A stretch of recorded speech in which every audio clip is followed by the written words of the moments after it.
ಉಪ್ಪು ತಿಂದ ಮನೆಗೆ ಎರಡು ಬಗೆಯ ಬೇಡ, ಊರಿಗೆ ದ್ರೋಹ ಮಾಡಿ ಬದುಕಲೆಣಿಸಬೇಡ.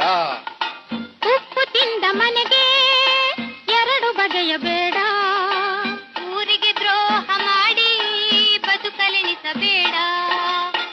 ಅ ಈ ಕನ್ನಡದ ಅಕ್ಷರಮಾಲೆ, ಅಮ್ಮ ಎಂಬುದೇ ಕಂದನ ಕರುಳಿನ ಕರೆಯೋಲೆ. ಗುರು ಎ ಐ, ಭಾರತ ಮಾತೆಗೆ ಜೈ.